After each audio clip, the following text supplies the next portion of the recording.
자, 두 번째 토픽으로 바이러스와 공전 얘기를 좀 설명을 드리죠. 우선 제목은 독감 바이러스의 변종이라는 얘기를 설명을 드렸고요. 자, 우리는 이런 바이러스에 어떻게 살아남을 수 있을까요? 인체 면역 시스템을 잠깐 보도록 하죠. 여기 지금 그림을 보고 있는 것은 인체 면역세포, 적색인 면역세포를 파괴하고 나오는 에이즈 바이러스, 녹색의 바이러스 모양을 보고 있습니다. 저 에이즈 바이러스는 인체의 면역을 담당하는 T세포를 공격합니다. 그래서 그나마 갖고 있는 면역 시스템 자체를 공격하기 때문에 에이즈 바이러스는 아주 치료가 힘든 그러한 바이러스로 알려져 있습니다. 이렇게 인체는 세 가지의 방법으로 외부에 들어오는 바이러스를 방어하고 있습니다. 세 가지 방법이란 첫 번째, 바이러스를 포착하고 종류를 확인해내는 기억세포가 있습니다. 우리 몸에는 날 때부터 혹은 부모로부터 받은 기억세포가 있고 혹은 중간에 획득한 그러한 기억세포들이 있어서 이미 만들어져 있던 기억세포에 딱 맞는 놈이 들어오면 쉽게, 훨씬 빨리 쉽게 항체를 만들 수 있습니다. 기억세포가 있고 두 번째는 항체라고 부르는 공격용 단백질이 있습니다. 항체는 우리가 Y타입이죠. 세 번째는 이런 항체와 함께 공격용 세포인 T셀이 있습니다. 아까 여기서 보고 있는 이것이 바로 T셀입니다. 이 세 개가 외부에서 들어오는 바이러스, 외부에서 들어오는 그러한 균들을 다 제거하고 있는 상황이죠. 이게 문제가 있으면 문제가 발생이 됩니다. 우리가 지금 얘기하고 있는 것은 변종을 얘기하고 있는데요. 이 변종은 우리 몸 안에 기억세포가 없습니다. 당연히 없지요. 왜냐하면 바깥에서 새로 만들어서 들어온 거니까. 기억세포는 기억세포가 없기 때문에 변종에 대한 기억세포가 없어가지고 퇴치에 시간이 걸립니다. 퇴치에 시간이 걸린다는 얘기는 새로운 형태의 바이러스가 몸에 들어오게 되니까 이 몸은 이미 만들어 놓은 기억세포가 없어서 이 세포를 다시 확인을 하고 다시 항체를 만드는데 뭐 일주, 한 달 이런 식으로 걸리게 되겠죠. 그 사이에 몸이 견디지 못하면 사람은 죽습니다. 또 이렇게 변종이 생기면은 우리가 백신을 만들어 놨던 것들이 이미 이 백신이 이 변종에는 변종을 해서 준비한 게 아니고 그 전에 원래 있었던 오리지널, 원래 있었던 요것에 대해서 준비해 놨기 때문에 이 변종에 대해서는 듣지가 않게 되겠죠. 그러니까 백신을 맞아도 바이러스에 걸린다 하는 얘기가 되겠죠. 자, 여기서 우리가 인플루엔자 바이러스, 독감 바이러스 얘기를 주로 많이 하니까 독감 바이러스는 크게 두 가지 종류로 구분을 합니다. 우리 명찰이라고 쉽게 얘기할 수 있는데요. 즉 H와 N 이 두 가지 종류의 명찰이 있습니다. H는 바이러스 외부에 있는 HA라는 헤마글루틴 A라는 이러한 단백질입니다.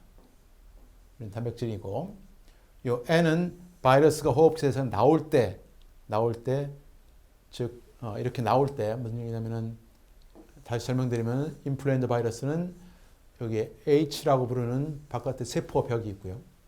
또 요 N이라고 부르는 요 효소가 있는데 이 효소는 이 세포에서 뛰어나올 때 잡고 있는 이 부분을 잘라주는 역할을 하죠. 그래서 바이러스가 프리하게 나오는 건데 요 인플루엔자 바이러스는 요 두 개로 H와 N으로 구분을 합니다. 그래서 뭐 H1N1, 뭐 H7N9 이런 식으로 부르게 되는 거죠. 자, 독감 바이러스 우리가 H와 N으로 설명을 드렸습니다. 여기 보이고 있는 것이 요 바깥에 있는 것이 이제 헤마글루틴이라는 H고요. 그리고 여기에 뉴라미다제라고 부르는 것이 N입니다. 두 가지 종류가 서로 다른 것으로 보고 다른 거 벌써 보고 변종의 종류를 구분하죠. 자, 스페인 독감, 수십만 명이 사망한 스페인 독감 1918년도에 온 것은 H1N1이라는 타입이고요. 돼지 독감이 똑같이 멕시코를 강타한 돼지 독감이 H1N1이라는 그러한 종류입니다. 또 1950년, 57년대에 아시아 독감 H2N2였었고요. 홍콩 독감, 이건 각각 이제 붙인 이름들이죠. H3N2가 1968년도에 나왔고요. 2004년도에 조류독감이라고 해서 이 조류들이 죽어나가는 그러한 것이 최초로 나타난 것이 H5N1이었었고요.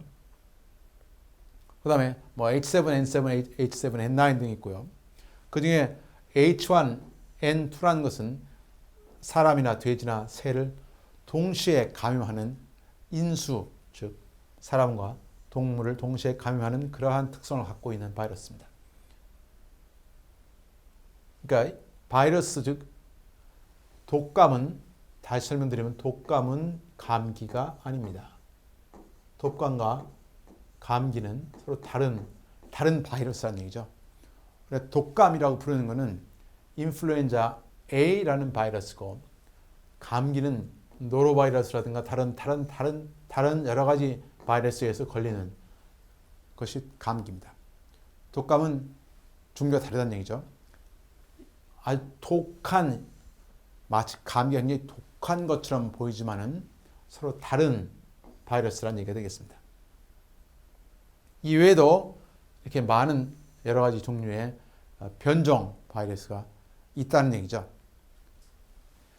자, 아까 인체 면역은 세 가지로 구분을 한다고 했습니다. 세 가지로 방어를 한다고 했었죠. 하나는 기억세포. 자, 기억을 하십니까? 두 번째는 항체. 세 번째는 T셀이라고 부르는 마치 탱크 같은 그러한 세포가 주로 세 개가 담당하는데요. 우리 기억세포는 단순히 기억만 하고 있고, 이 두 개가 사실은 외부에 들어온 균을 방어를 하는 거죠. 자, 먼저 B셀부터 먼저 볼까요? B셀, 즉 체액면역, 우리가 부르는 Y 항체 면역입니다. 항체란 것은 우리 피의 내부, 피의 액 속에 들어있다는 얘기에서 체액이라고 부르고, T셀은 액이 아니고 세포 자체가 면역이다 라고 해서 세포라고 부르는 이유입니다. 관여하는 셀은 B셀인데요. B셀이나 T셀이나 둘 다 면역에 아주 중요한 세포죠. B셀이라고 부르는 셀에 여기에 박테리아를 달라붙습니다. 박테리아가 감지가 돼요. 그러면 그 B셀이 그 박테리아를 먹어치우고 그 먹어치운 흔적을 내보입니다. 바깥으로 이렇게 내보이게 되죠. 그러면 그 흔적을 보고 T셀 보조세포가 달라붙으면서 경보를 하는 거죠. B셀이 달라붙으면서 B셀로 하여금 뭐를 많이 만들게 하느냐? 항체를 많이 만들게 합니다. 이 항체는 물론 이거를 달라붙을 수 있는 항체를 많이 만드는 것이, 그래서 요게 다음에 똑같은 이게 들어오게 되면은 여기에 달라붙는 거죠. 이렇게 체액 속에 이런 항체가 많이 있어서 이렇게 달라붙게 됩니다. 자, 이렇게 항체를 많이 만들어서 항체가 있으면 항체를 잡아가지고 끌고 가서 없애버리는 일을 하기도 하지만, 이렇게 항체가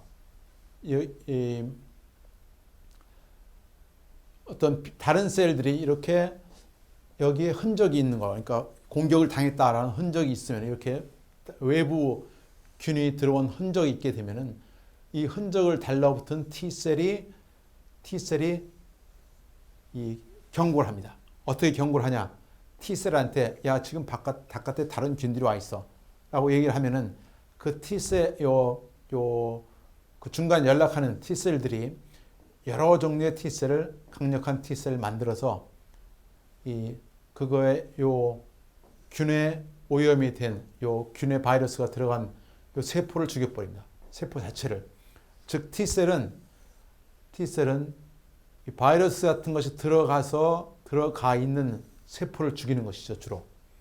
요 B셀, 요 항체는 바이러스를 잡는 거고, 바이러스가 들어가 있거나 병든 세포를 알아채고 공격을 한다라고 이해를 하면 될 것 같습니다.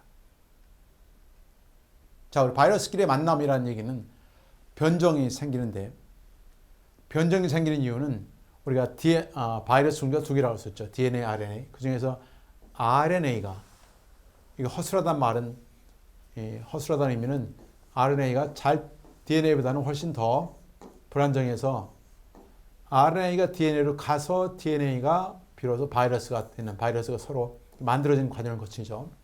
RNA는 한 번 더 변화해야 됩니다. DNA가 돼야 되죠.